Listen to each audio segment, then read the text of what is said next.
What keeps your inside separate from the outside? Well, for life, that is called a membrane. It exists in all sorts of levels, so it can keep chemical reactions and things necessary for life inside separate from the outside environment. But sometimes we need to take things in or maybe send things out. And how that movement occurs is based off of transport. So today we're going to look at the basics of membranes and transport. Let's take a look at that right now.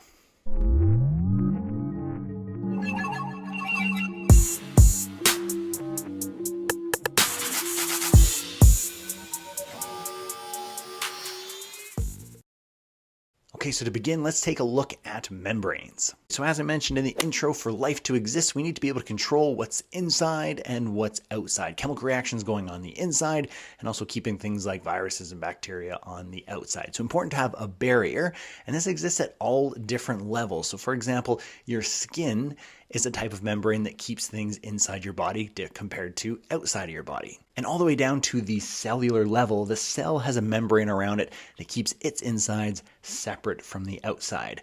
And beyond that, each organelle up inside the cell can also have membranes around it to keep those insides separate from their outside. So all the way from skin to cell membranes to organelle membranes, at pretty much every level of something living, there has to be a barrier wrapping around it, keeping the inside separate from the outside. And in this course, we focus on cell membrane. So let's take a closer look at the cell membrane. Okay, so here we have a cell membrane. It looks kind of cool. We got lots of different parts here. We got these circles and these squiggly things here. Let's take a look at what they are. Well, this cell membrane as a whole is called a phospholipid bilayer. So let's take a look at why that is. Well, those circles at the top, those are called our phosphorus heads. The main chemical there being phosphorus, and those circles are kind of like the heads at the top and at the bottom of the cell membrane. Then coming off of the head is this kind of squiggly tail looking thing, and that's exactly what we're going to call it. We're going to call it a tail, and this is made of lipids. We call it a lipid tail. You might be wondering, what's a lipid? Well, a lipid is kind of like an oil or a fat, and that's kind of actually important to knowing why this is made of a lipid tail, because if you can imagine we take an oil drop and we put it in some water, it's not going to want to mix with the water. Oil not mixing with water is called hydrophobic. The lipid has hydrophobic properties. I think phobic kind of sounds like phobia. It's almost like the lipid tail is afraid of the water. It doesn't want to mix with it. And that makes it so even if I just took a drop of oil or put it into some water, it's going to keep that circular shape. And that helps the cell to keep its circular shape and keep its inside separate from the outside environment. Okay, back to the diagram, we notice also that we have the phosphorus heads, lipid tails, but then lipid tails again, and then phosphorus heads at the bottom. So it's a phosphorus head with a lipid tail, and there's two layers of that. So that's why it's called a phospholipid bilayer. Bi meaning two, and then layer is layer. So two layers of phosphorus head and lipid tail. Next, we have the term fluid mosaic model, and that sounds kind of complicated, but it's actually pretty simple. All it means is that the membranes are fluid and bendable. So a mosaic is just kind of like a continuing pattern of something. That's like all the phosphorus heads that we can see kind of on the outside of the membrane. And fluid is just movable and bendable. So it's not this hard, rigid structure. It can bend and flex. And when I think of this, I often think of those like floating buoys on a string that might separate a swim area from a non-swim area. They are connected and they separate the two environments, but they're not rigid. They bend, they can move with the water, and they're able to change their shape. So that's what the fluid mosaic model means. It also gives it the ability to engulf large molecules. So I have a picture here. We can see the cell membrane. We got the phospholipid bilayer there, and there's all these green molecules on top. And let's say it wants to take those inside of the cell. It can kind of dip down, start to bring some of those in, wrap the cell membrane around it, and then bring that inside. So that's just showing that it's very bendable and fluid, that cell membrane. Next, moving on to transport, which is looking at diffusion and osmosis. Okay, so to explain transport or moving of molecules, we first have to start with Brownian motion, which is going on right here. It means that particles are always in constant motion. As much as like solid things and liquids and even the air seems to be still, if we zoom into the particle level, everything is moving. Air particles are flying around, liquid particles flowing past each other. Solid ones are just kind of vibrating back and forth, but all particles are in motion. So that's what Brownian motion says. Particles are in constant motion. And just for interest's sake, well, what does that have for a property? How can we tell if they're moving fast or slow? It's actually temperature. Temperature is a measurement of how fast these particles are moving. If they're moving really fast, it's going to be warm or hot. If it's moving really slow, it's going to be cold. Another interesting fact on that as well, what if you could go so slow that it was stopped? You couldn't go any colder than that. What's the limit on cold? The limit on cold is actually called absolute zero. This is when particles stop moving completely. It's really, really hard to get to, and scientists are trying to get things as cold as possible so they can do some experiments, say what's going on at that level when they get really, really, really slow moving. And they're getting some pretty weird, interesting results. That's kind of an interesting fact related to Brownian motion. Okay, back to the nature of Brownian motion. We're going to look at the solid here. Again, the solid basically just has particles shaking back and forth like that. In a liquid, they can kind of flow past each other like this. And in a gas, we can see them moving, they bounce off each other and go off in these directions. And this part right here, I'm probably pretty close to it, somewhere around here, is what we're going to focus on. Because let me go back there. These particles are moving, they bounce off each other. Oh, let me go back. They're moving, bounce off each other, and now they're going all away from where they started. Because of that natural movement, they're going to crash into other particles and then go in a direction. They'll keep going in that direction unless they collide with something else. If they collide with something else, they'll bounce and they'll go in another direction until they end up going to a path where there's nothing to collide with. So that means just based off of random motion, things are going to collide and end up going away from the other particles. We can say it moves from areas of high collisions to low collisions.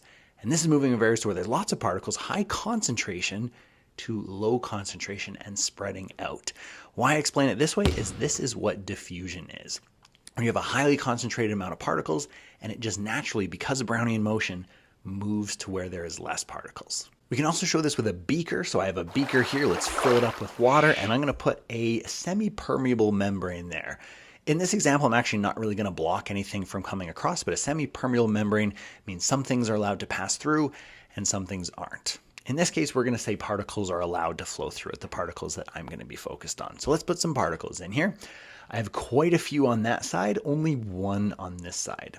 Let's first start with labeling the concentration. This is high concentration over there, low concentration over here. Lots of particles or solute on that side, only one poor little solute on this side. So what's going to happen based off all those collisions, it's going to go from where there's lots of them, high concentration, high collisions, to where there's less. So naturally, just based off diffusion, the particles are going to move like this. We can see that particles move and now they've spread out to where it's going to be evenly spaced across on both sides. There's more collisions on the far left side there, and now it's evened out to be equal throughout the beaker. So see what the concentration is now. Well, I have 1, 2, 3, 4, 5 over on this side, and 1, 2, 3, 4, 5 on this side. So the concentration has been evenly spread out. I shaded out where those ones were before just to show how it started initially.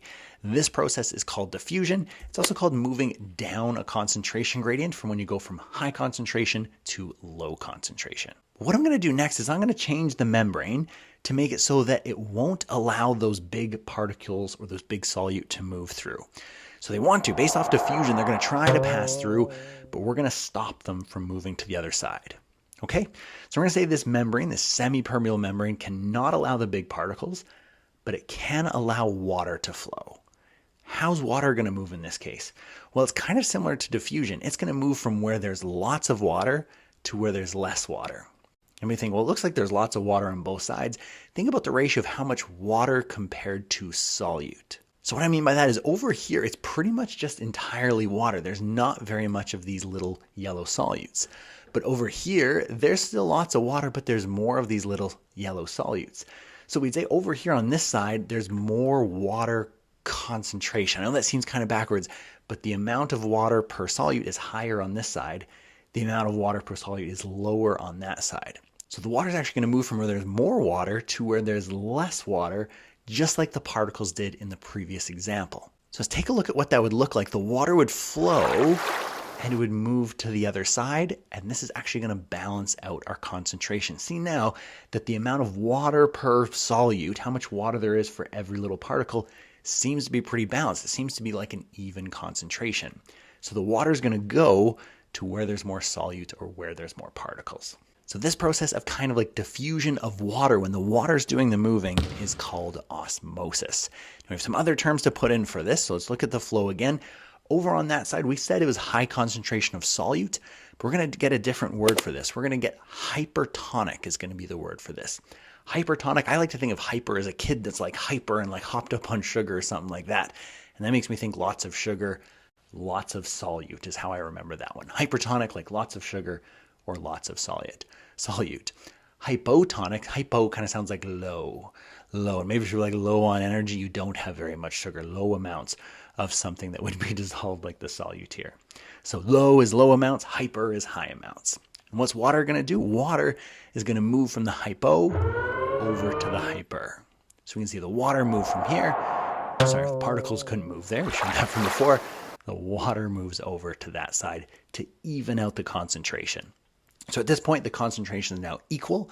What we call that is actually isotonic. So we started with hypo and hyper, and water flows to make it isotonic, balanced across the two.